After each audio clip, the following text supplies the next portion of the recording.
اس نے 10 پاؤنڈ دارالعلوم کے لیے پیش کیا. حضرت شاہ صاحب کا بیان بڑا سنجیدہ، بڑا عمدہ اور بڑا ضرور سے تعلق رکھنے والا ہے. یعنی علماء کے پیچھے چلنا چاہیے، اولیاء کہلانے والے کے پیچھے نہیں چلنا چاہیے. اس بارے میں میں یہ عرض کروں گا کہ آج تک جتنے بھی اولیاء اللہ ہیں وہ کسی نہ کسی عالم دین کے مقلد ہیں. ماشاءاللہ ماشاءاللہ. یہ کافی شہادت ہے اس بات کی کہ شاہ صاحب کا یہ کہنا ایک حد تک حق بجانب ہے. مگر اگر وہی عالم بھی ہو اور وہی ولی بھی ہو تو پھر اگر حضرت غوث الثقلین کی کوئی پیروی کرتا ہے تو اب درجہ اجتہاد پر فائز ہے. اور اگر کوئی عالم ہے تو اسی وقت وہ ولی بھی ہے تو پھر اعلیٰ حضرت فاضل بریلوی رحمۃ اللہ علیہ عالم دین بھی ہیں اور ولی بھی ہیں، پھر کیا ہوگا؟ امام حنیفہ رضی اللہ تعالیٰ عنہ ایک ولی اللہ بھی ہیں، ایک عالم دین بھی ہیں. آپ کی بے شمار کرامات کتابوں نے لکھی ہے، اس وقت نہیں ہے وغیرہ اس پر عرض کرتا. ایک مشہور بات ہے کہ آپ کو وضو کرتے وقت لوگوں کے گناہ جھڑتے نظر آ رہے ہیں تو آپ مولا کریم یہ مشاہدہ جو تو نے دیا واپس کر لے، اس لیے کہ اس سے لوگوں کے عیب نظر آتے ہیں، مجھے اپنے عیب نظر آتے. مگر یہ جو اس دنیا کو دیکھ رہا تھا ولی تو وہ تھا. بعض بات ایسا ہے کہ ایک ولی کی ولایت کا پہلو غالب ہے، علم کا پہلو مغلوب ہے. بعض جگہ ایسا ہے کہ علم کا پہلو غالب ہے، ولایت کا پہلو مغلوب ہے. مگر یہ کہ علماء جتنے گزرے ہیں وہ ولیوں کے مرید گزرے ہیں. اگر آپ علماء کو چیک کرنا چاہیں کہ ٹھیک ہے غلط، پھر کیا کریں گے؟ کس طرح فیصلہ کریں یہ ٹھیک مولوی ہے کہ غلط ہے؟ کہ جس عقیدے کے علماء نے ولی پیدا کیے ہیں وہ زمرہ علماء حق پر ہے، اور جتنے اولیاء اللہ ہیں وہ علماء حق کی پیروی کرتے. 4 مشہور امام ہیں، امام حنیفہ ہیں، امام مالک ہیں، امام شافعی ہیں، امام احمد حنبل ہیں. چاروں ولی ہیں، لیکن ان کا ولایت کا پہلو مغلوب ہے، علم کا پہلو غالب ہے. لیکن سب سے کامل ولی وہی ہوگا جس کا علم ظاہری بھی کمال پر ہو، علم باطنی بھی کمال پر. لیکن یہ جن کا نام لیا ہے کہ وہ روزے نہیں رکھتے، وہ حج نہیں کرتے، وہ ضروریات دین نہیں کرتے، ان ولیوں کے زمرے کے بارے میں مجھے ایڈریس دیں، میرے پتے میں نہیں ہے. ملک دیکھا ہوا ہے، اور تقریباً جتنے بھی لوگ کوئی درویشوں کے زمرے سے تعلق رکھنے والے ہیں کم از کم میں کم و بیش سبھی کو جانتا ہوں پورے ملک میں، نہ صرف پاکستان میں بلکہ انڈیا تقریباً سارا دیکھا ہوا مولانا. اور اس میں یہ جتنے مولانا لوگ ہیں نا جن کے بارے میں کبھی کسی کے آگے شاہ کسی کے پیچھے شاہ، میں نے بہت قریب ہو کے دیکھا ہے. صحت نسب رکھنے والے سادات کی تعداد بڑی کم ہے.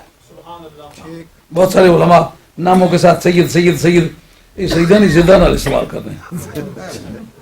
بہت قریب ہو کے دیکھا، باپ جو ہے انصاری ہے، بیٹا سید ہے. اس طرح بے شمار سادات کی ہم نے وہ قریب ہو کے دیکھا ہے. تو جو علماء ہیں اپنی نسب تبدیل کرتے ہیں، علماء حق کی کہلائیں تو اپنے والدہ کو بدکاری کا الزام دے، پھر علم کا کیا رہ گیا؟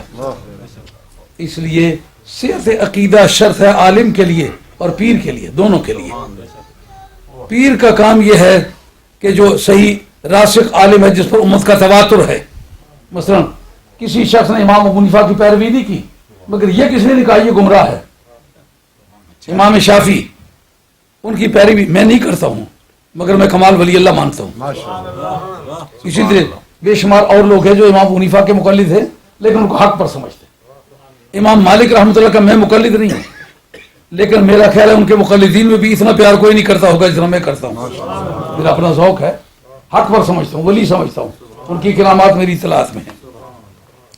اس طرح امام احمد بن حنبل سرکار بغداد ان کے مقلد ہیں، میں ان کا مقلد نہیں ہوں لیکن ان کو حق پر سمجھتا ہوں.